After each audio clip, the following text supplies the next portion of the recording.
Next है supply changes. ठीक है, अब मैं आपको सप्लाई चेंजेस की दोनों समझाऊंगी। जिस तरह से पहले मैंने आपको डिमांड चेंजेस के समझाए, उसके बाद मैंने आपको क्वेश्चन जो है, जो 6 क्वेश्चन थे जो डिमांड चेंज से रिलेटेड थे, वो मैंने आपको अलग से जो मैंने फेयर किया था, ठीक है, उससे समझाए। तो सेम मैं आपको अभी सप्लाई चेंजेस का बताती हूँ।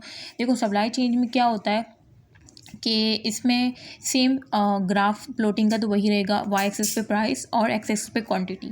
ठीक है, और फिर आपने क्या करना है, सेम जिस तरह से हम सप्लाई ओरिजिनल सप्लाई को शो करते थे, ठीक है, हमने यहाँ पे डिमांड चेंजेस में भी ओरिजिनल सप्लाई को शो किया, तो सेम आपने ओरिजिनल सप्लाई को शो करना है। ठीक है, उसके बाद जो है आपने जब आपको क्वेश्चन आपको ये, जिस तरह से हमने लास्ट क्वेश्चन देखे थे कि इनकम बढ़ रही है, तो हमें पता चल रहा था कि भाई डिमांड भी बढ़ेगी। सेम क्वेश्चन ही आपको बताएगा कि वो क्या कह रहा है। लाइक अगर एक सवाल है कि इस तरह से मैम ने ही जो सवाल दिए हैं, ठीक है, लाइक मैम ने दिया है कॉस्ट ऑफ प्रोडक्ट अगर कम होगी, तो खुद सोचो जब कॉस्ट ऑफ प्रोडक्ट कम होगी तो सप्लाई उसमें क्या होगी, इंक्रीज़ होगी। तो इस तरह से क्वेश्चन को जज करने से आपको पता चल जाएगा कि सप्लाई इंक्रीज़ हो रही है या डिक्रीज़ हो रही है। तो इस हिसाब से आपने ये 2 ग्राफ मैं आपको ये समझाऊंगी। फर्स्ट में हम ये देखेंगे, फॉर एग्जाम्पल जब कॉस्ट ऑफ प्रोडक्ट कम होगी तो आपको पता है कि सप्लाई क्या होगी, इंक्रीज़ होगी। तो आप याद रखिएगा, जब भी सप्लाई इंक्रीज़ होती है क्वान्टिटी भी इंक्रीज़ होती है। इन दोनों का डायरेक्ट रिलेशन है, सप्लाई और क्वान्टिटी का डायरेक्ट रिलेशन है। सप्लाई बढ़ेगी तो क्वान्टिटी भी बढ़ेगी। खुद सोचो, सप्लाई जब बढ़ती है तो क्वांटिटी भी बढ़ेगी ना। और सप्लाई और प्राइस का क्या है, इन्वर्स रिलेशन है कि अगर सप्लाई बढ़ेगी तो प्राइस क्या होगी, कम होगी। जाहिर सी बात है, प्राइस कम होगी तभी तो सप्लाई ज़्यादा होगी ना। एक सोचने वाली बात है। ठीक है, तो इसमें ये वाला रिलेशन जो है ना, अब आपको इसको रट्टा नहीं लगाना। ये ग्राफ आपको खुद ये बताएगा। जिस तरह से हमने इसमें देखा था कि डिमांड बढ़ रही है तो प्राइस भी बढ़ रही है और क्वांटिटी भी बढ़ रही है। मतलब इसमें डिमांड का ना प्राइस और क्वांटिटी से डायरेक्ट रिलेशन था। डिमांड चेंजेस में भले वो इंक्रीज़ हो तो दोनों इंक्रीज़ होगी, डिक्रीज़ हो तो दोनों डिक्रीज़ होगी। आपने ग्राफ भी देखा कि ग्राफ भी आपको यही दिखाना चाह रहा था। सेम सप्लाई में जिस तरह से मैंने कहा कि सप्लाई बढ़ रही है, क्वांटिटी बढ़ेगी और प्राइस कम होगी। तो अब हम यहाँ से देखते हैं कि वाकई ग्राफ हमें यही चीज़ बता रहा है। तो अब एक चीज़ तो मैंने ये बता दी। दूसरी बात ये याद रखें कि जब भी सप्लाई बढ़ती है ना, तो जो सप्लाई ग्राफ होता है ना, वो राइट साइड को शिफ्ट होता है। ठीक है, राइट साइड को। और जब भी सप्लाई डिक्रीज़ होती है तो जो सप्लाई ग्राफ होता है ना, फॉर एग्जांपल ये ओरिजिनल है, तो आप देख रहे हैं कि ग्राफ जो है वो लेफ़्ट साइड शिफ्ट हुआ है या आउटवर्ड कह लो। ठीक है, supply graph left side shift हुआ है या आउटवर्ड कह लो। अगर सप्लाई इंक्रीज़ होती है तो आप देख रहे हैं कि सप्लाई ग्राफ राइट साइड को शिफ्ट हुआ है या इनवर्ड कह लो। ठीक है, तो आपने देख लिया। ठीक है, अब जिस तरह से मैंने आपको बताया कि सप्लाई बढ़ेगी तो क्वांटिटी बढ़ेगी और प्राइस कम होगी। तो आप खुद देखें, ये सप्लाई ओरिजिनल है। सबसे पहले मैंने यहाँ से यूँ वाई एक्सिस की तरफ लेके गई, मैंने इसको पी नोट का नाम दिया, मीन के ओरिजिनल प्राइस। और सेम फिर यहाँ से मैं नीचे लेके गई क्वांटिटी ओरिजिनल, मीन ये क्वांटिटी नोट मतलब क्वांटिटी ओरिजिनल। ठीक है, और इस तरह से जो सप्लाई, जिस तरह से क्वेश्चन में था कि प्राइस डिक्रीज़ हो रही है, तो हमें समझ आ गई कि भाई प्राइस डिक्रीज़ होगी तो इसका मतलब क्या होगी, सप्लाई इंक्रीज़ होगी। जिस तरह से मैंने आपको यहाँ पर समझाया भी कि जब भी किसी चीज़ की प्राइस गिरती है तो उसकी सप्लाई इंक्रीज़ होती है। तो आपने डायरेक्ट यही ग्राफ बना देना है। ठीक है, जिस तरह से मैम ने सवाल दिया था ये 11 की कॉस्ट ऑफ प्रोडक्शन डिक्रीज़ हो गई है। ठीक है, तो जब कॉस्ट ऑफ प्रोडक्शन डिक्रीज़ होगी तो आपको मैंने बता दिया कि जब प्राइस बोलो या कॉस्ट बोलो, जब वो डिक्रीज़ होगी तो सप्लाई इंक्रीज़ होगी। तो आपको सेकेंड बात भी पता होगी कि जब सप्लाई इंक्रीज़ होगी तो सप्लाई ग्राफ जो है वो राइट साइड को शिफ्ट होगा या कह लो कि इनवर्ड शिफ्ट होगा। ठीक है, जिस तरह से आपको दिख रहा है S1 मीन ये सप्लाई इंक्रीज़ को शो कर रहा है। ठीक है, ये ओरिजिनल सप्लाई से S1 आप देख रहे हैं कि इंक्रीज़ हो रही है सप्लाई। ठीक है, अब ये जो S1 है यहाँ से जहाँ पे क्रॉस हो रहा है, ठीक है, और आपने ये तो आपको पता है ना, ये original demand D naught original demand को शो कर रहा है। ठीक है, ये आपने पहले से ही ड्रॉ कर लेनी है। पहले आपने ओरिजिनल डिमांड को ड्रॉ करना, फिर उसके बाद आपने ओरिजिनल सप्लाई को कर लिया। उसके बाद क्वेश्चन आपको दिखा कि प्राइस डिक्रीज़ हो रही है, तो आपने खुद आपका माइंड क्लिक कर गया कोई प्राइस डिक्रीज़ होगी तो सप्लाई इंक्रीज़ होगी। तो हमने जो सप्लाई ग्राफ जो बनाना है वो राइट साइड पे बनाना है, तो आपने फ़ौरन राइट साइड पे बना लिया। ठीक है, S1 का नाम दे दिया और सेम आपने इसको प्राइस नोट करके शो कर लिया जो सप्लाई नोट से ना, और इस तरह से आपने quantity note mean original quantity, same supply जो इंक्रीज़ हो रही है, ठीक है, ये P1 से शो कर लिया। ठीक है, जो सप्लाई इंक्रीज़ का है, सप्लाई इंक्रीज़ की जो प्राइस है, और ये Q1 मीन क्वांटिटी जो सप्लाई इंक्रीज़ जब हुई है उसकी क्वांटिटी हमने Q1 से शो कर लिया। तो आप खुद देखें कि क्वांटिटी जो है यहाँ पे क्या हो रही है, बढ़ रही है। देखिए क्यू नोट से Q1 की तरफ जा रहा है, मतलब राइट साइड पे आप आ रहे हैं। तो यहाँ पे आप देख रहे हैं कि क्वांटिटी इंक्रीज़ हो रही है। तो मैंने आपको बताया था कि जब भी सप्लाई इंक्रीज़ होती है क्वांटिटी इंक्रीज़ होती है। तो खुद आपको ये ग्राफ भी बता रहा है। सिर्फ आपने देखा कि ओरिजिनल प्राइस थी, ठीक है, और फिर ये P1 जो कि सप्लाई इंक्रीज़ की प्राइस है, आप देख रहे हैं कि ये डिक्रीज़ हो रही है, डाउनवर्ड आ रहा है ना एरो, तो ये डिक्रीज़ हो रही है। तो आपने खुद देखा कि अच्छा प्राइस डिक्रीज़ हो रही है और क्वांटिटी इंक्रीज़ हो रही है, तो ये रिलेशन है। तो जिस तरह से क्वेश्चन था कि कॉस्ट ऑफ प्रोडक्शन कम हो रही है, प्राइस कम आपने दिखा दी, क्योंकि मैम ने सवाल दिया था कि कॉस्ट ऑफ प्रोडक्शन कम हो रही है, तो हमने ग्राफ में क्या दिखा दी, प्राइस कम होते हुए दिखा दी। ये क्वेश्चन था, ये गिवन था, मैम ने ये दिया था।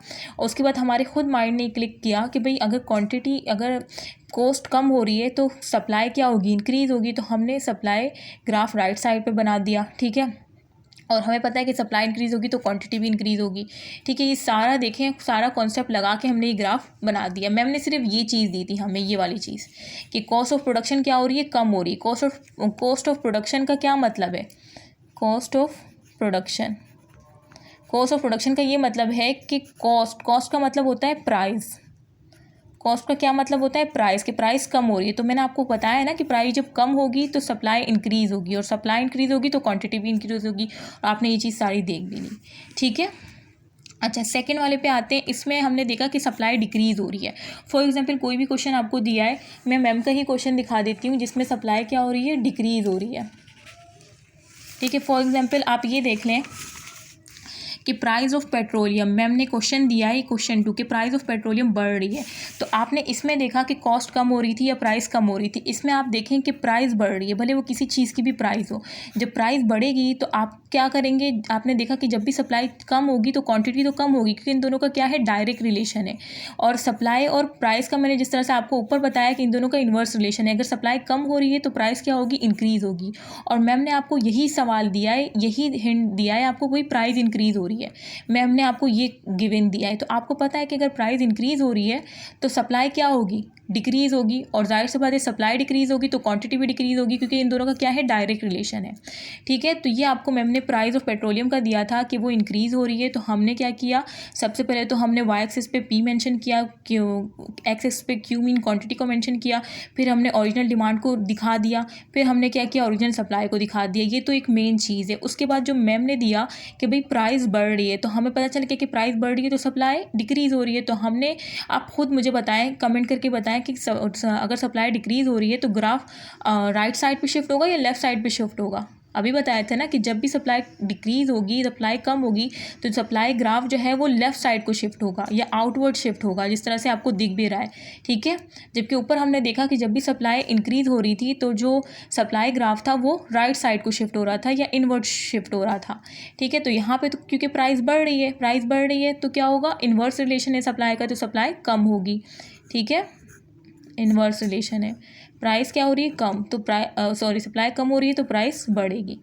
लाइक आपको मैम ने ये दिया है कि प्राइस बढ़ रही है, तो आपको खुद अंदाज़ा लगाना है कि सप्लाई कम होगी या ज़्यादा होगी। अगर आपने ये वीडियो देखी है ना तो आपको फ़ौरन क्लिक हो जाएगा कि सप्लाई कम होगी, और आप जो है सप्लाई ग्राफ को लेफ़्ट साइड शो करेंगे S1 करके, और फिर सेम आप इस तरह से करके दिखा देंगे। अब आप देखें, ये आपने ओरिजिनल से P0 शो किया, ओरिजिनल से Q0 शो किया, सेम आपने S1 से P1 शो किया, जो सप्लाई ग्राफ जो डिक्रीज़ हो रहा था, ठीक है। और यहाँ से आपने Q1 शो किया। तो आप देख रहे हैं कि सप्लाई इस तरह से, अगर ये जो ओरिजिनल सप्लाई से अब आपको पता है कि जब भी सप्लाई डिक्रीज़ होगी तो सप्लाई ग्राफ लेफ़्ट साइड को जाएगा। तो ये आपको क्या बता रहा है कि सप्लाई डिक्रीज़ हो रही है। तो आप खुद देखें, सप्लाई भी डिक्रीज़ हो रही है और क्वांटिटी भी डिक्रीज़ हो रही है, ठीक है। और यहाँ पे आप देखें कि P0 से P1 की तरफ जा रहा है और प्राइस क्या हो रही है, इंक्रीज़ हो रही है। और क्वेश्चन में आपको यही चीज़ दी हुई थी कि प्राइस इंक्रीज़ हो रही है। अब हमें बताएं कि बस आप, मैम ने दिया था कि प्राइस ऑफ पेट्रोलियम इंक्रीज़ हो रही है, ठीक है। तो आप खुद सोचें, उसमें डिमांड का कोई जिक्र नहीं है, ठीक है। डिमांड कांस्टेंट ही रहेगी, डिमांड का कोई जिक्र, लेकिन आपको पता है कि प्राइस का सप्लाई के साथ क्या रिलेशन है, क्योंकि आपने डिमांड में तो यही देखा था ना, डिमांड चेंजेस में, कि डिमांड बढ़ेगी तो प्राइस क्वांटिटी दोनों बढ़ेगी, डिमांड कम होगी तो प्राइस, तो इसका तो कोई लिंक ही नहीं है, ठीक है। अगर या ठीक है, तो प्राइस ऑफ पेट्रोलियम अगर बढ़ेगी तो सप्लाई क्या होगी, कम होगी, ठीक है। लोग फिर कम खरीदेंगे। जब कम खरीदेंगे, लाइक जब पेट्रोलियम की कीमत बढ़ जाती है तो लोग क्या करते हैं, बाइकआउट कर लेते हैं। जब बाइकआउट होता है तो सप्लाई कम हो जाती है, और इस तरह से जब कब तक सप्लाई कम रहेगी, कब मुल्क को भी तो चलाना है ना, तो फिर गवर्नमेंट क्या कर देती है, पेट्रोलियम की कीमतों में नॉर्मल कर देती है ताकि लोग ख़रीदें और सप्लाई दोबारा से नॉर्मलाइज हो सके। ठीक है बेटे, तो ये मैंने बता दिया।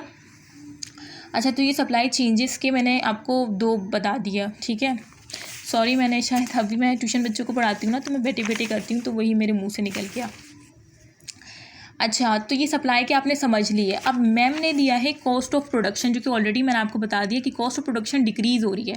तो आप खुद सोचिए कि प्राइस कम होगी तो क्या असर होगा। यहाँ पे डिमांड का कहीं भी आपको लग रहा है कि कोई जिक्र है? नहीं, बस आपको प्राइस का दिया है। तो प्राइस का रिलेशन आपको पता है कि भाई प्राइस का रिलेशन सप्लाई के साथ क्या है, इन्वर्स है, इन्वर्स रिलेशन है ना।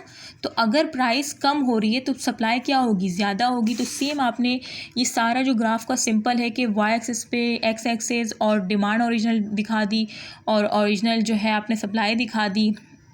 उसके बाद आपने देखा कि भाई सप्लाई इंक्रीज़ हो रही है, तो आपने इसको इंक्रीज़ मीन राइट साइड पे शो करवा दिया। ठीक है, इस तरह से। तो ये देखें, सप्लाई इंक्रीज़ हो रही है, सप्लाई इंक्रीज़ होगी तो क्या होगा, सप्लाई का क्वांटिटी के साथ डायरेक्ट रिलेशन है, तो सप्लाई इंक्रीज़ होगी तो क्वांटिटी भी इंक्रीज़ होगी। तो आप देखेंगे क्वांटिटी पहले 2.5 थी, अब क्या हो गई 4.2 हो गई, तो क्वांटिटी इंक्रीज़ हो रही है। और आप जिस तरह से आपने देखा कि कॉस्ट ऑफ प्रोडक्शन कम हो रही है, तो पहले 50 थी, अब कितनी हो गई 30 हो गई, तो ये डिक्रीज़ हो रही है। ठीक है, सेम फ्लेक्सिबल कोटा का ये मतलब है कि मीन्स अनलिमिटेड प्रोडक्ट। आप खुद सोचिए, जब अनलिमिटेड प्रोडक्ट्स होंगे, ठीक है, अनलिमिटेड प्रोडक्ट जब मार्केट में आना स्टार्ट करेंगे तो सप्लाई क्या होगी, अल्टीमेटली इंक्रीज़ हो जाएगी। तो सेम आपने ग्राफ यही बनाना है, 6 और 11 का ग्राफ सेम यही बनेगा। उसके बाद अगर सप्लाई डिक्रीज़ के मैं ग्राफ दिखा, जिस तरह से मैंने आपको, जैसे स्ट्रिक्ट लाइसेंस मतलब वो जो है ना बैरियर, स्ट्रिक्ट लाइसेंस मतलब वो एक बैरियर बना रहे हैं कि बैरियर टू एंट्री हो रहा है, मतलब एक बैरियर बन रहा है।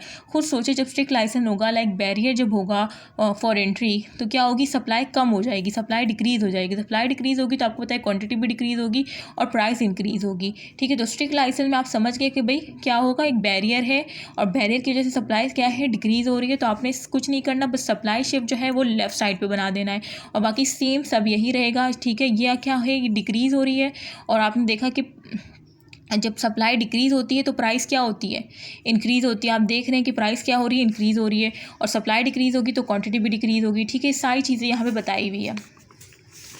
अच्छा, सब मैंने समझा दिया है। अच्छा, सेम ये वही सप्लाई डिक्रीज़ का कर्व है कि भाई सप्लाई डिक्रीज़ को शो किया है, और आप देख रहे हैं कि हम सप्लाई डिक्रीज़ के साथ पता है डिमांड को भी दिखा सकते हैं।